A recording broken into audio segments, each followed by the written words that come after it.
Babalikan ko lang yung pinuntahan natin last time. Kung maalala nyo, meron tayong nakitang spot doon na pataas siya, di ba? Hindi natin siya napuntahan last time, kaya ngayon, islipin lang natin. Whew! Di, iba yung lamig ngayon. Grabe, tumatagos sa suot ko. Kahit naka-gloves ka. Kaso, yun nga yung catch. Dapat tayo magpapawis pag ganito. Ang tanong, papawisan ba tayo? Diba?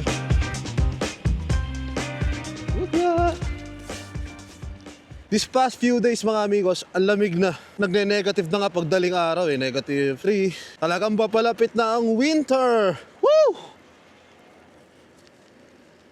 Kaya dapat naka-ready na yung mga makakapal nating suot. 1 week din akong walang bike ha. Konting pawis lang naman. Okay na yun.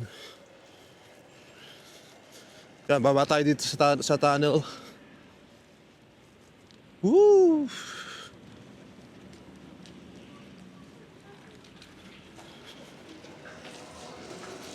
Dito minsan may mga tao nakapwesto dito. Mga namimingwit. Mga nakaupo sila dyan.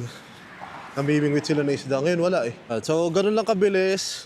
Andito na agad tayo sa entrance ng Har Lemimir Boss. Actually plan ko sanang medyo lumayo today, no? Kaso kasi magre-ready pa ako ng gamit for tomorrow. Kaya dito na lang muna tayo. Tomorrow kasi we will have a trip to one of the provinces in Netherlands. Yung pupuntahan natin medyo malapit na sa border ng Germany. 3 hours na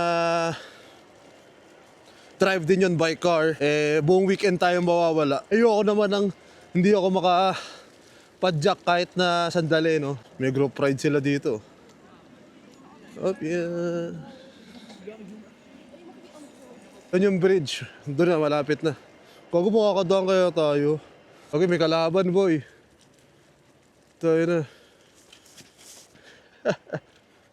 Wow. Hello. Mga baka dito, mga amigos. Picture tayo. Uy, padaanin mo ako. Hindi ka tayo na ito. Dadaan lang ako. May mga tag sila sa tenga, no? Excuse me. Gusto, natatakot. Baka habulin ako. Ito po.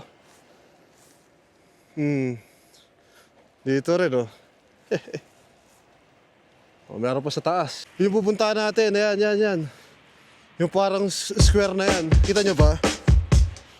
Yung pupuntahan natin, oh. Tingnan nyo may hagdan doon. Diba? Dito yung daan yan. Banda dyan. Hanapin na lang natin kung saan tayo bababa.